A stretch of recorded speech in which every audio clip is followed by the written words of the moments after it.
Hey there, good morning, everybody. Welcome to Lifehouse. My name's Ryan. Good to see all of you guys here in the room coming in this morning. Good to see all you online. I know we got a lot of people streaming from all over the place, so glad that you made this a part of one of your summer weekends. Hope you guys are having a great weekend, no matter what you're doing. I had the chance to go to Cleveland on Friday night for a baseball game, and it was a dollar dog night, and I only ate 4 hot dogs, $4 dogs. I had some self-control.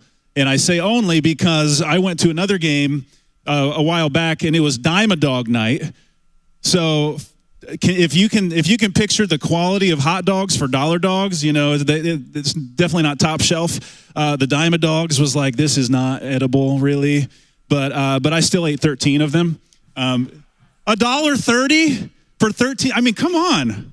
Is that weird that I ate 13 hot dogs? Is that? Yes, that is weird. As Jamie said earlier, that's really gross. I know. I know. I have a problem. I'm in treatment for it. So I only ate 4, so I survived. It was a good weekend, and here we are. So, again, hope you guys are having a great weekend. If you're new in the room or if you're joining us online, just want to give you a special welcome. Glad that you guys are with us and making this a part of your weekend. We've got a great service for all of us. We have a few songs. The band's going to play a few songs for you.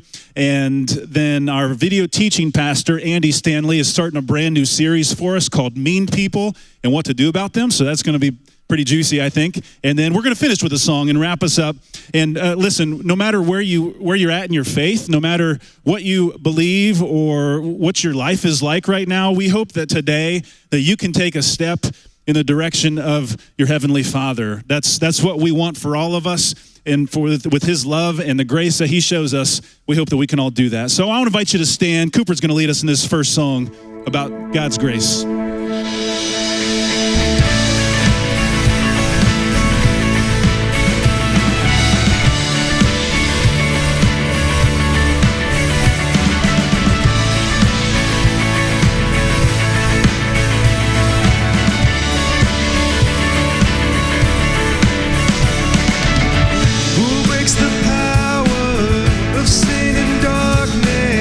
Whose love is mighty and so much stronger.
that you would bear my cross.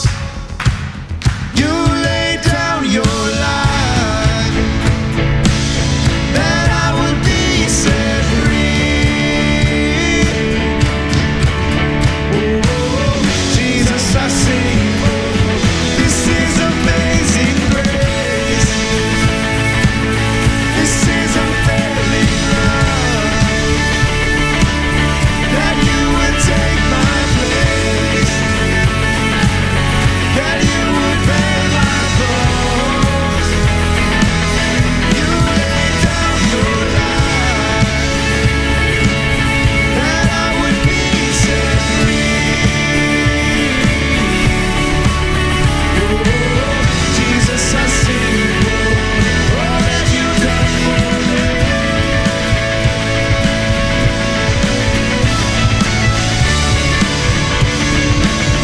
This is amazing grace.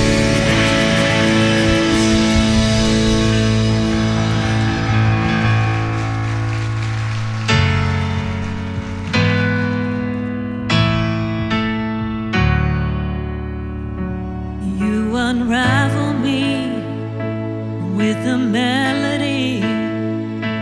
You surround me with a song of deliverance from my enemies, till all my fears are gone.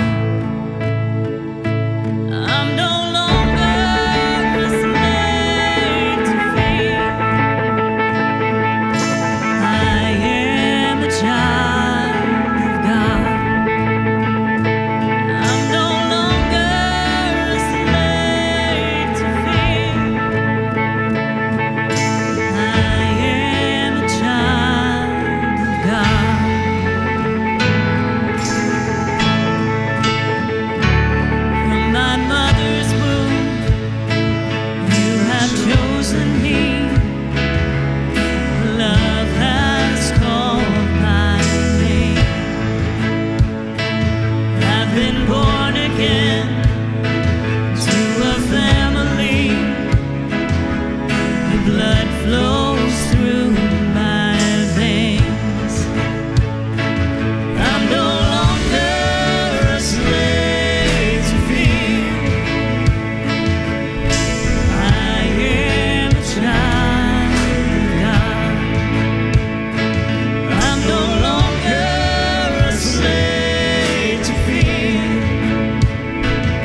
lifted high. The light has come, oh, the light has won. Behold, the Christ, hope has a name. His name is Jesus, my Savior's cross has set the sinner free. Hope has a name. His name is Jesus. Oh, Christ be praised. I have victory. Sing it out. Hope has a name. Hope has a name. His name is Jesus. My Savior's cross has set the sinner free. Hope has a name. His name is Jesus. Oh, Christ be praised. I have victory.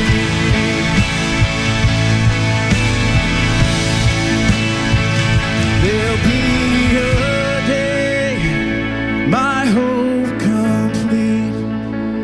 Now home in glory, your face I'll see.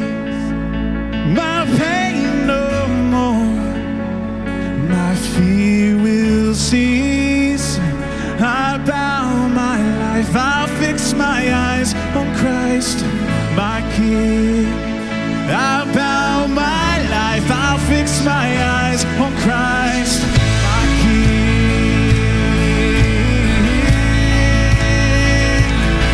Oh, come on, hope has a name. Hope has a name. His name is Jesus, my Savior's cross has set the sinner free. Hope has a name. His name is Jesus. Oh, Christ be praised. I have victory. Yeah, hope has a name. His name is Jesus. My Savior's cross has set the sinner free. Hope has a name. His name is Jesus. Oh, Christ be praised. I have victory. Oh, Christ be praised. I have victory.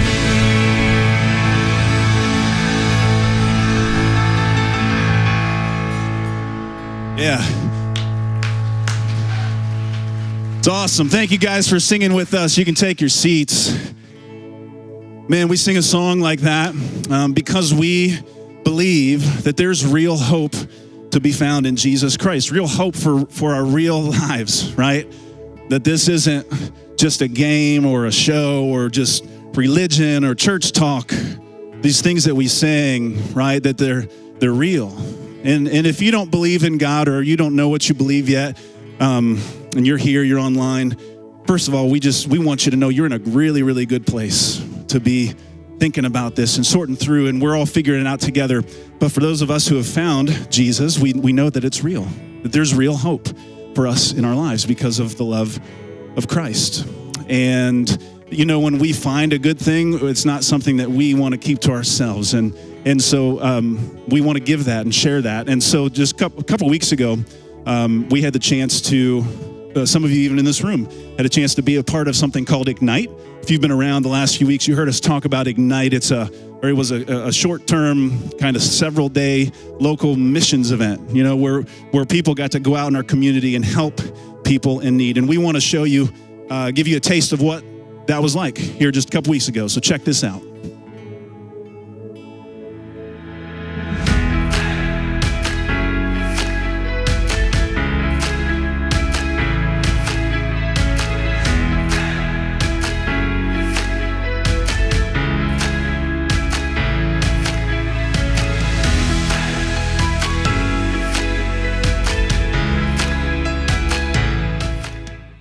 This project benefits the community in the fact that there are people who have needs. They have some physical needs with their homes and maybe things that they can't afford or things that they don't have the ability to do.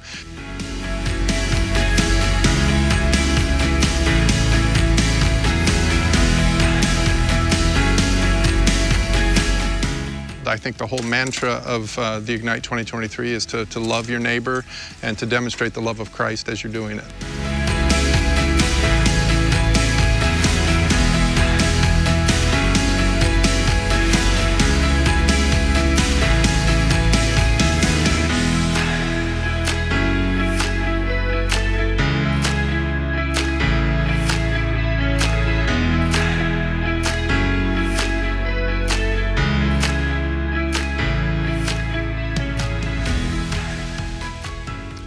So what you need to know is that there were close to 200 volunteers who came out to help and to serve those who needed it. And there were almost 30 families that we were able to support and help and serve in a variety of ways. And so I just want you guys to know that you're a part of a generous church, a church that serves well and loves well.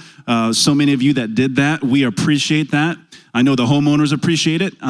Just from reports, I know this type of thing can be life-changing for people. So we did a really great thing. You guys did a really great thing by serving some people in our community that needed it most. And that's what y'all do. And we're so grateful to be a part of that. So grateful that you guys decide to serve in that way. So we appreciate you, and we're going to keep rolling with the rest of our service now. Like I said, if you missed the earlier, we have our teaching pastor, video teaching pastor named Andy Stanley, who's pastor at North Point Community Church in Atlanta. It's a partner church of ours, and he's kicking off a brand new series for us called Mean People and What to Do About Them. So here we go.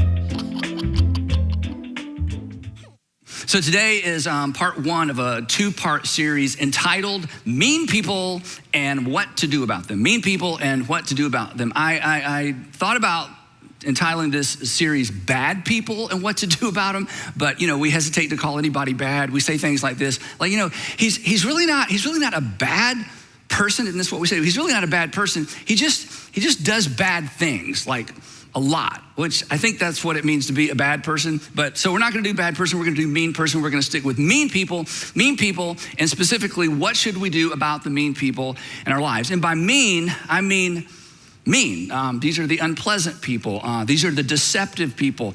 These are the people that control us with time or money or with our children. These are the users. They're just unkind. It may be that person that when you see them coming, you just don't want to interact with them because, well, there's just no other way to say it. They're just mean. And to be clear, this isn't to say that we're not often mean. I mean, all of us have been mean at some point. In fact, there's somebody maybe who's going to see or hear this message, and unfortunately, we're going to come to mind. But generally, what we talk about when we're together is how to live a life in such a way and to live our lives in such a way that we're not the mean people. So we're not discounting the fact that from time to time we can be mean and certainly have the potential to be perhaps as mean as the meanest person we've ever met. But these two messages are going to focus on how to respond to and how to react to the mean people in our lives. Now, the reason this is so important is if you don't have a plan, and if I don't have a plan, if we're not prepared, and honestly, as we're going to see, if we're not somewhat proactive, here's what happens, and we've all experienced this.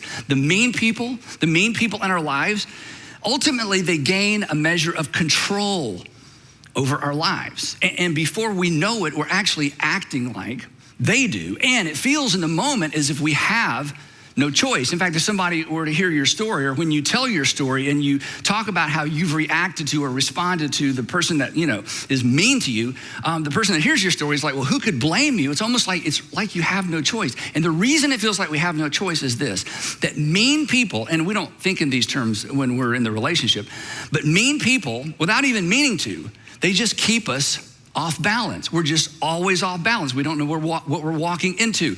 We don't know how to respond. They kind of lean left and we kind of lean right, because when we're off balance, what happens?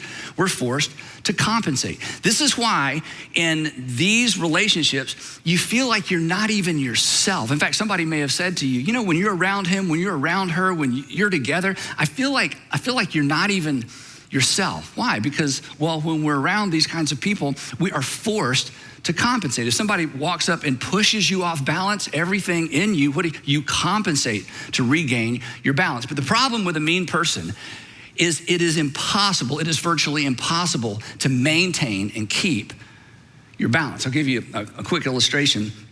That actually is a long illustration I'm going to try to keep short. When my mom, who died when she was 82, when my mom was in her late 30s, she met a young woman in her late 20s that she helped out, and they became lifelong friends. Her name is Alice, and Alice actually used to stay with me, with my sister and me, when my parents would go out of town. So I've known Alice basically my whole life. So then when my mom was in her 70s, and basically she couldn't drive anymore, and she really needed some help at home, Alice would actually drive 45 minutes from her home. Now, Alice is in her late 60s. She would drive from her home 45 minutes to my mom's home every single week to go through my mom's mail, pay my mom's bills, balance my mom's checkbook, and just answer any questions and just spend time with my mom, which I was so grateful for. So my mom invested in her. Now she's investing in my mom. And again, it took so much pressure off of me, so extraordinarily grateful. So as my mom near the end of her life, and as she was, less and less able to take care of herself,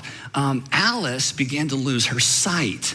And before long, she couldn't drive any longer, and she was basically a shut-in in her own home. And then Sandra, my wife, began doing for Alice what Alice had done for my mom. She would drive over every single week, go through the mail, pay the bills, balance the checkbook, and just answer any questions that she had. And so she was kind of giving back based on what, Alice had so graciously done for my mom. So as time goes by, it becomes clear to us that Alice can't stay in her house any longer, because technically she was living alone. We'll come back to that in just a minute.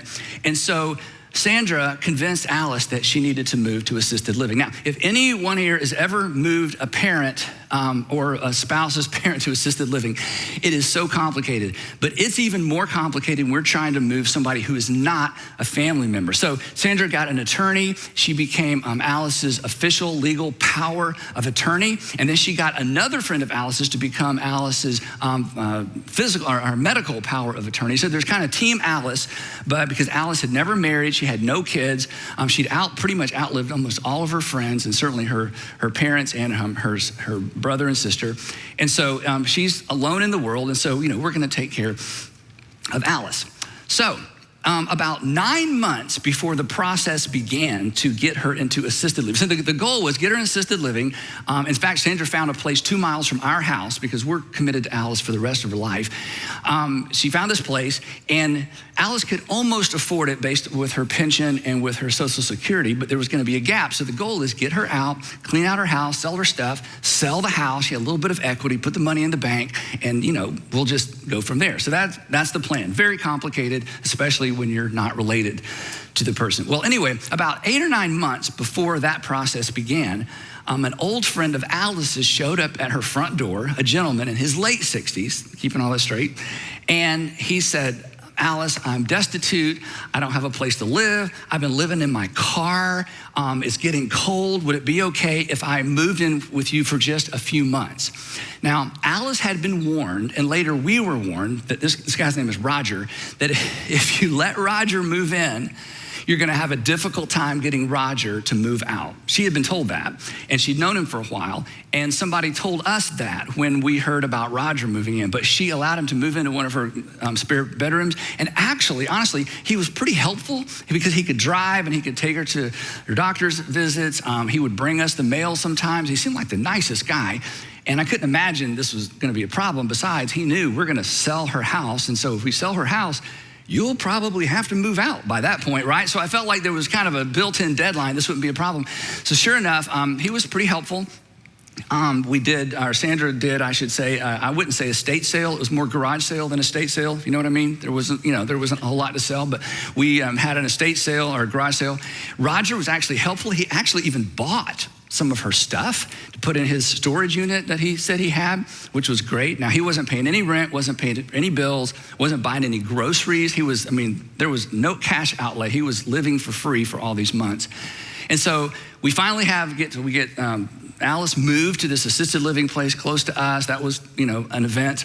We get the house cleaned out. We do this big garage sale. Sandra puts signs out that the house is going to go up for sale. And the real estate market right now is so hot. So she starts getting calls. So now she's got to show the house, but now the house is completely empty. She sold everything and then threw everything else away. And just a mammoth, task if you've ever done that for someone. And so Sandra is, riding point on this whole process. And then we got to show the house. But the problem is there's, come see this house. It's completely empty except, don't go in that bedroom. There's an air mattress with some clothes in the closet and a computer on the floor. Don't mind the guy camping out in the house. So, it's going to be kind of hard to show this house, right? Well, so she starts showing the house. And so we're like, Roger, okay, thank you. You got to go. And he just ignores us. So Sandra gives him a deadline. Gives him 3 weeks. By this date, he agreed that, hey, on that Monday, I'll be gone. Monday comes, Monday goes. He's still there. And it becomes apparent he's not moving out. In fact, because Alice isn't living in the house right now, Sandra shut off all the unnecessary utilities, including the television service, and she gets a bill from the television provider. She calls and says, no, I canceled that. And the person on the other end of the line said, well, somebody called and had it turned back on. And Roger had called the television provider and had the television service turned back on. And Sandra left the internet on because he said he needed internet. So this begins to escalate and escalate and escalate. So one night, and it's all we're thinking about and talking about. Every day I come home, I'm like, have you heard from Roger? Have you talked to Roger? Has Roger moved out? And we've got all these other people that are like, we got to get Roger out, but it's kind of resting on us. So we're sitting on the couch late one afternoon. Sandra calls Roger. I said, put it on, on speakerphone. And of course, I'm trying not to get involved because Sandra throughout the process has said, Andy, you cannot get involved because I wanted to get involved. And I only had one tool, I want to use my tool. And she's like, you can't use your tool. So they have this conversation, speakerphone. And he is so rude to Sandra. I've never heard anyone speak to my wife this way. I was so angry. And she's kind of leaning this way, and I'm reaching for the phone. I just want to take the phone and say, and she's like, no. And he's saying, I'm going to sue you. You can't kick me out. The law doesn't allow you to kick out a renter. I'm like, renter? That assumes rent. This guy's paid nothing. He's taken advantage of an 80-year-old woman. We're trying to close her house so we can put money in the bank because there's a monthly gap between her pension and Social Security to stay in this assisted living place. And he is so rude to Sandra. Okay, this is how bad it gets. So we get a contract on the house. It's full price offer plus no contingencies. It's perfect. It's more money than we thought we could get for Alice's house. And she so desperately needs this money. And so Roger, you're gonna think I'm making this up. Roger finds out who the purchaser's agent is and goes to the office of the purchasing agent, the person representing the family buying the house, goes in and says, I need you to know this is going to be a fraudulent closing. Yes, the woman who claims to have power of attorney over this old person has manipulated the old person to get power of attorney, and she has no legal right to do this, and I'm not moving out, and you need to be careful. And it's going to ruin this closing that Sandra has worked so hard to get us to the finish line. We're almost there. So of course the purchasing agent calls the seller's agent, Alice's agent, and all of a sudden we're about to lose this whole deal. Now, how do you think we responded to all this? What's our response? Well, you can imagine because you can imagine your response. You know what we did? And this is kind of embarrassing, and I'm not even gonna give you the details, it's so embarrassing. We sat around day after day, night after night, coming up with the most devious, manipulative ways you can imagine to get Roger out of the house. I'm telling you, there were times we just listened to each other and think, who are we? Who have we become? We had a pesticide option I won't even go into, no lie. Then I said, you know what? I know some kind of other crazy people. We should just invite some other people to live in the house, live in Alice's house with Roger until he finally gets fed up and moves. There was the turn off the electricity and the water option, which we could have done because, Alice is paying bills for, there are others I won't even go into.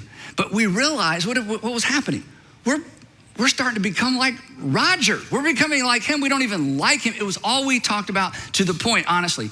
It was as if Roger had moved in with us, because it so focused our attention every single day. How do we get Roger out of the house before this closing? We couldn't even believe somebody would give us a contract, give Alice a contract on the house, because they'd never seen the house empty, because there's a guy camping out in one of the bedrooms. Now, in part 2, I'm gonna come back and tell you how that story resolved. So, yeah, I know, okay, sorry to do that. But the point is simply this, and you know this. It is so difficult to be good to people who just aren't good, right? No matter what kind of faith you have, in the moment, it is so difficult to be kind to people who just, it seems like in their heart, they're just unkind or sensitive to people who are insensitive. The golden rule, it just doesn't seem to apply. You know the golden rule, do unto others as you would have others. What is it? Do unto you. And this is great until somebody mistreats you. And it's great until somebody mistreats me or mistreats somebody that I love. And for me, in this particular story, it's a double-edged sword, because I loved Alice and I wanted us to help Alice, but I was watching my wife be mistreated at the same time, and I'm supposed to do unto Roger as I would have Roger do unto me. And suddenly the golden rule is out the window. Now it's the iron rule. I just made this up, but you understand the iron rule. It's do unto others as they have done unto you, right? And this doesn't only feel natural. It doesn't only just feel natural to treat people the way they've treated us. In the moment, it just seems right. It just seems fair. And in fact, if I were to go into detail about some of these crazy ideas we had to get Roger out of the house, after hearing just the part of the story I've told you, you would be like, well, yeah. I mean, why wouldn't you do all that? It just seems right. It seems fair. It seems just. It seems even. And then there's this, and maybe this is a little close to home, because maybe this is part of your story, or maybe part of your story growing up, or maybe it's part of the story of your first marriage. When we're mistreated in a relationship and we feel powerless to do anything about it, again, we're off balance, we compensate, but sometimes we compensate not in the relationship with the person that threw us off balance. You've seen this happen. We compensate in another relationship. We compensate somewhere or with somebody else. I'll take it out on you because I can't take it out on him. I can't take it out on her. I can't get back at them. I can't go back into the office and take it out on the people that mistreated me at work. But I've got all this energy, I'm off balance. And then it's do unto others. It's do unto others as someone else has done unto you. So round and round and round it goes. And you know what? We've all been there at some level. Maybe not a big level, but at some level, we've all been a part of this dynamic. So here's the question. Here's what we're talking about. What do we do? I mean, what do you do about the mean people? Maybe it was your ex. Maybe it's a neighbor. Maybe it's a boss, a sister, a sister-in-law. And there's just no way to extricate yourself from the relationship because of the nature of the relationship, but they're just mean. And it's fun, I'll admit it, it's fun to daydream about getting even. But the problem, of course, is, and you know this, is that getting even makes us even. Getting even makes us even with someone that we don't even like. It makes us like someone that we dislike. So what do? You can't ignore them, right? That's impossible. And if you ignore them, you know what they do, right? They just keep chipping away. And eventually we break and we react. And then it's like we've given them even more power over us. So ignoring them isn't the way forward. And getting even isn't the way forward. But fortunately, there's a third option. It's a third option that it's not intuitive. It's a third option that actually decreases their power over us. And honestly, it's the third option that allows us to guard and protect our hearts. And it positions us, when this is said and done, to tell a much better story. Of course, the way forward is taught and modeled by Jesus, but it's also modeled in the Old Testament by a relatively unknown individual whose life intersects with the life of David. Now, many of us, if you grew up around church or in church, are familiar with who King David was. But this event doesn't take place when he's King David or even Shepherd Boy David. This event takes place when he is fugitive David. After David, as a teenager, killed Goliath, you remember that story, he becomes a hero, a national hero in Israel, in ancient Israel. And so King Saul, the king at the time, draws him in close because David's a leader, he's a national hero, you want to keep your friends close, you want to keep your potential rivals even closer. And then King Saul gets word that some rogue prophet has gone to David's home as a little boy and anointed David to be the next king of Israel. Now, this is a real problem if you're already the king, because not only do you want to finish out your years as king, you want your son, in his case, Jonathan, to become the next king. So this is now this is messing with this dynasty. So King Saul tries to kill David. David escapes. He becomes a fugitive.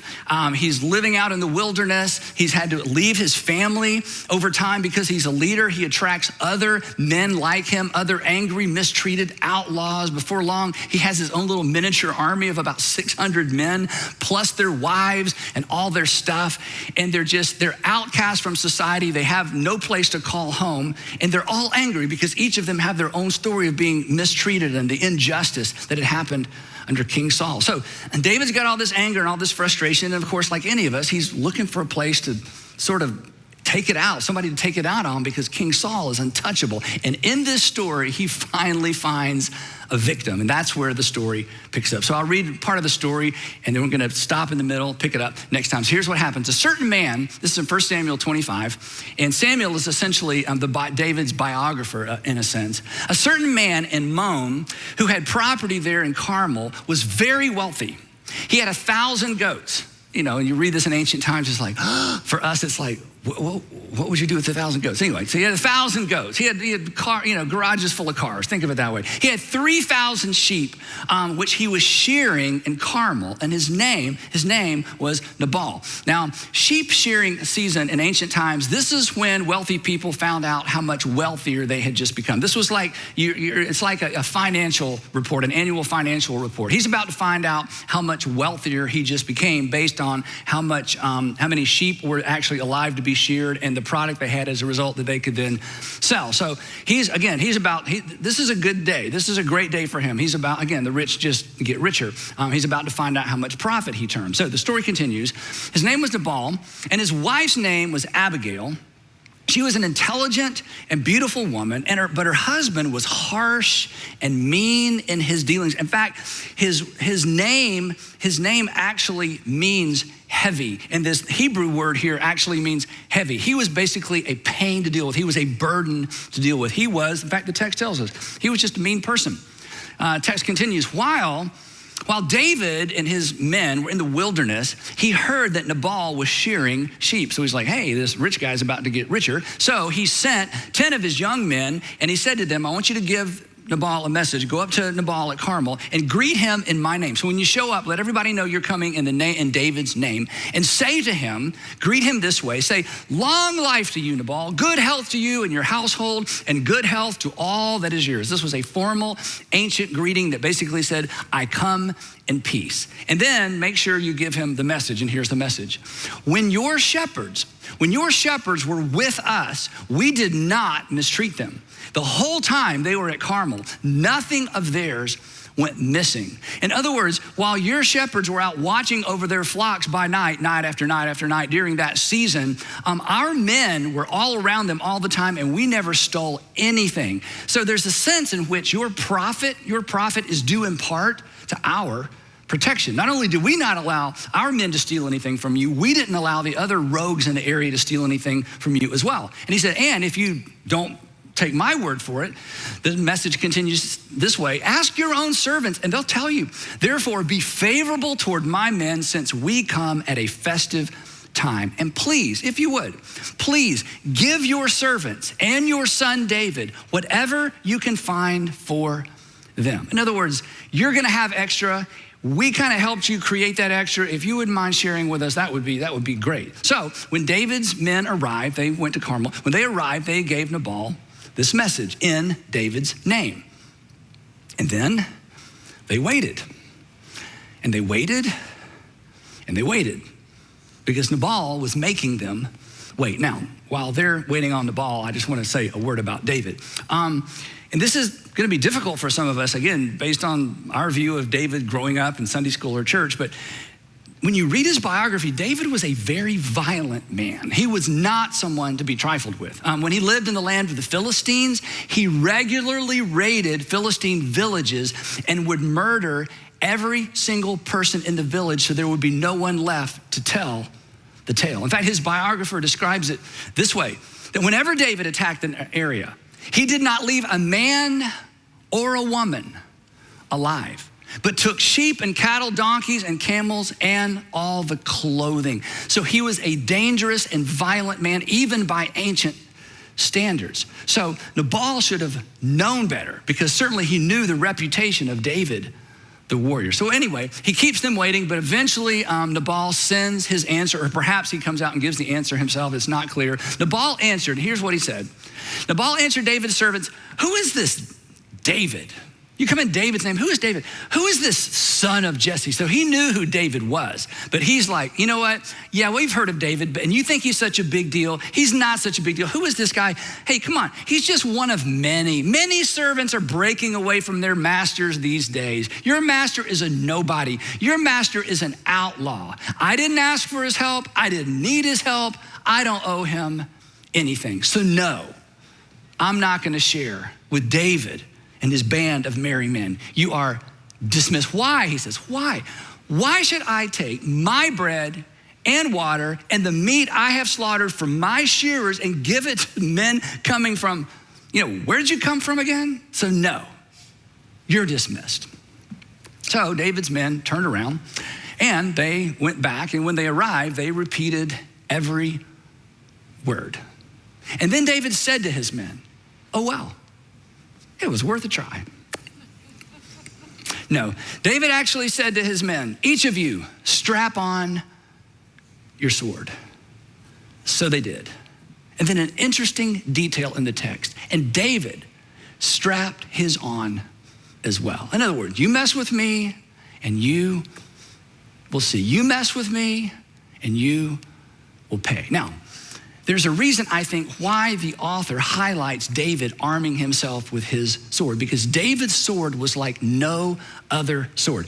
David's sword was actually a reminder that he did not need to return evil for evil. David's sword was actually a reminder that he did not need to take matters into his own hands. In fact, I'm just curious, do you know where David got his sword? Anybody?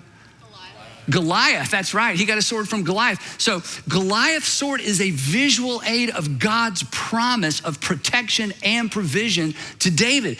God had chosen him. God had raised him up as a teenager. God had anointed him as king. He did not need to take matters into his own hands. Of anybody on the planet at that time, David was the one person who could turn to God for help, and God would in fact intervene on his behalf. But David is hurt.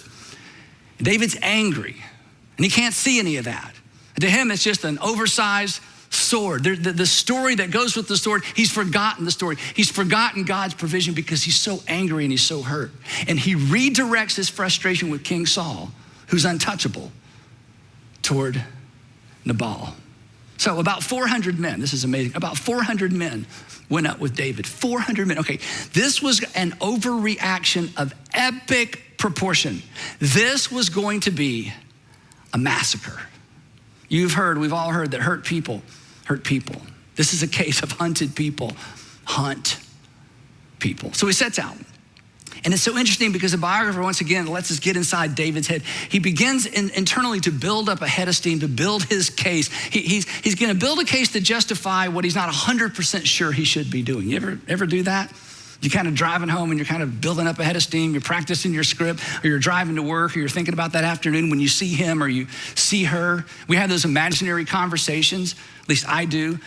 In my imaginary conversations, I think I've told you this before, when I have an imaginary conversation with people, they're spectators, listening to me give this person a piece of my mind, and then I have like this incredible one-liner, and the person who's my enemy, they're like, "Oh, you're right, your logic is unassailable," and they just kind of melt off into the distance, and everybody's like, "Andy," and it's not quite like that. But anyway, you have those conversations in your head where you're just gonna say just the right thing, and then you're gonna win, hey, Andy, I got an idea. I think this was Sanders' idea. Hey, let's go into the house when Roger's not there and slice his air mattress, fold it up, put it on the street with his clothes and his computer and change the locks. It might have been my idea. Anyway, you just visualize, what can we do to get back at this person that has done so much to us? In fact, here's what the biographer says, that David had just said to his guys. It's been useless, all my watching over this fellow's property, kind of building up his case, in the wilderness so that nothing of his was missing. All this I've done for him. Think of all the things I've done for him. Think of all the nights we stayed up. Think of all the things we could have stolen. Think of how wealthy we could already be. But what has he done? He has paid me back evil for good. Then he invites God into the equation. May God deal with me, be it ever so severely, if by morning I leave one male of all who belong to him alive. In other words, I'm gonna murder him, I'm gonna kill his male servants, and I'm gonna kill his sons. That'll teach him to treat me this way. So we're gonna pause the story there, but here's what we have so far. We got two characters.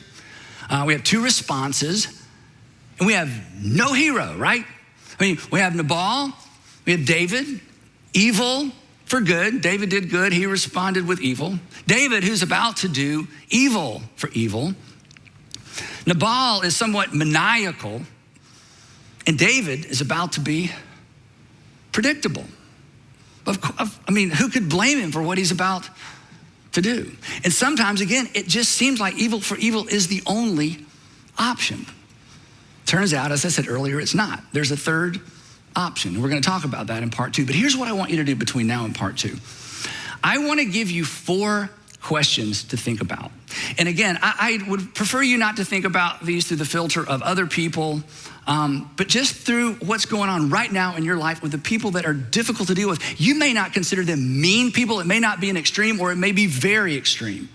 But I want you to process these questions through the filter of what's going on right now in your life. And parents, I can't overstate the importance of this. Parents, I think you need to teach these 4 questions to your children, because your children have, or will face some very mean people. And their natural reaction, like our natural reaction, will be evil for evil, or to allow that person to continue to control them. And as a parent, this is so difficult to watch. And sometimes as a parent, it's tempting to coach our kids to power up, to return evil for evil, because we will feel better, right? See, these are 4 questions for us. These are 4 questions for our kids. Question number 1 is this. Do you want to be even with someone you don't even like? No, I already know the answer to this question. No, we don't. But our natural response to mean people oftentimes is an attempt to get even with people we don't even like, to be like someone that we would readily admit that we dislike.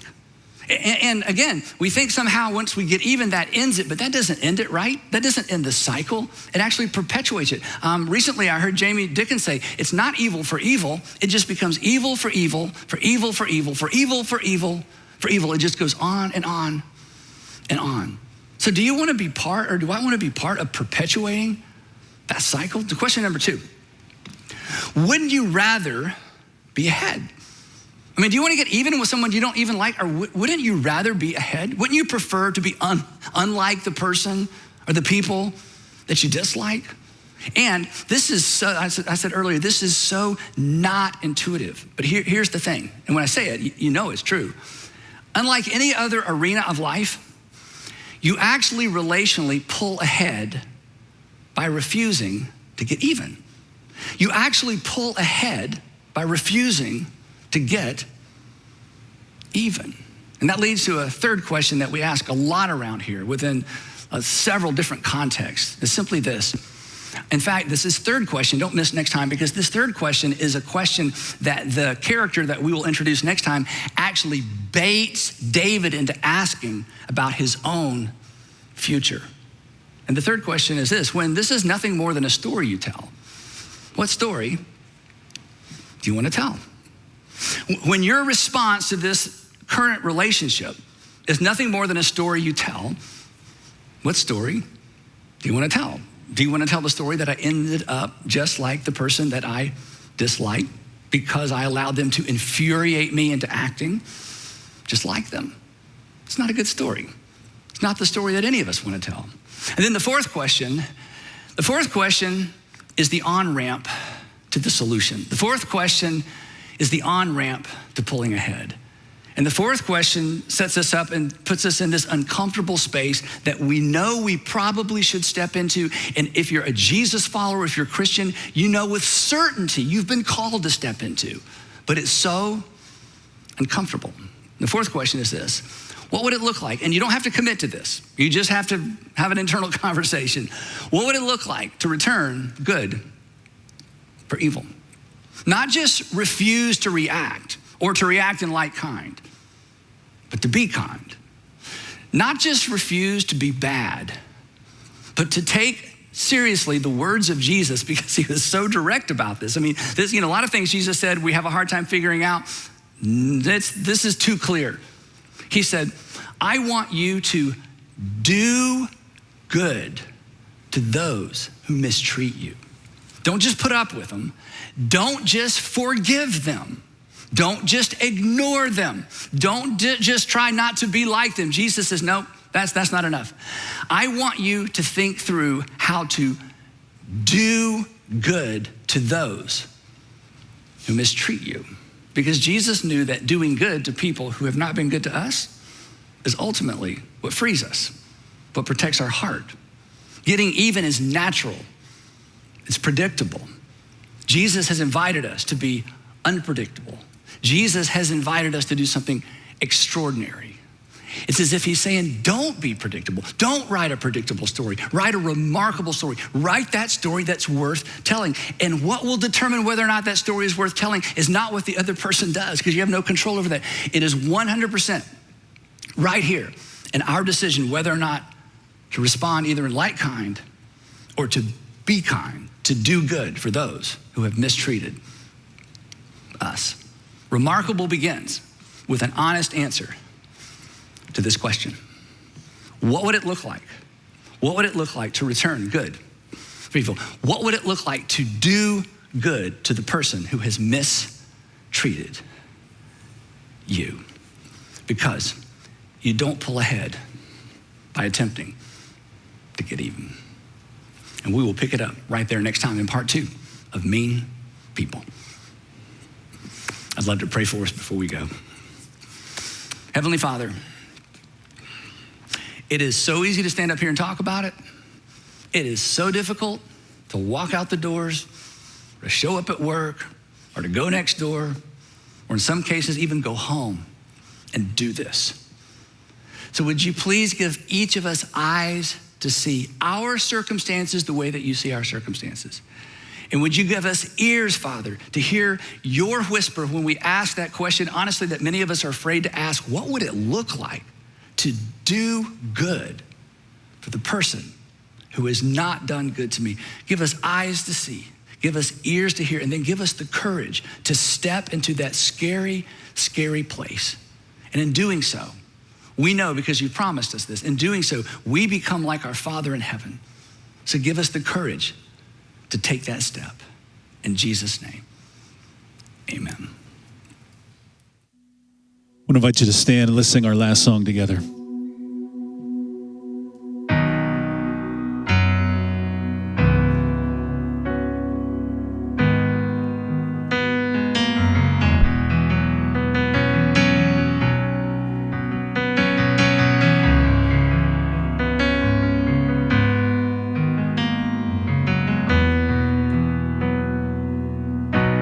I've carried a burden for too long on my own.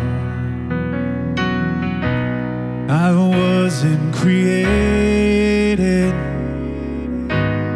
to bear it alone. I hear your invitation to let it all go. I see it now, I'm laying it down, and I know that I need you. I run to the Father, I fall into grace, I'm done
death, running into your arms. He's running to life from death, and I feel this rush deep in my chest. Your mercy is calling now, just as I am. You pull me in, and I know I need you now. I run to the Father, I fall into grace. I'm done with the hiding, no reason to live. My heart needs a surgeon, my soul needs a friend. So I'll run to the Father again and again. I run to the Father, fall into grace. I'm done with the hiding, no reason to wait. My heart found a surgeon, my soul found a friend. So I'll run to the Father again and again and again and again.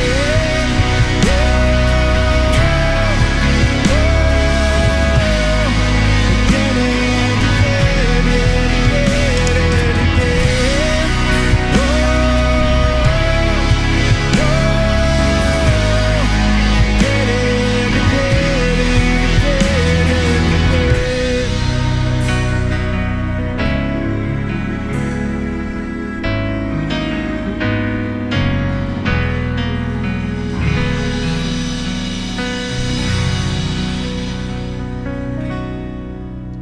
Thank you guys so much for being here today. We love you. We'll see you guys next week.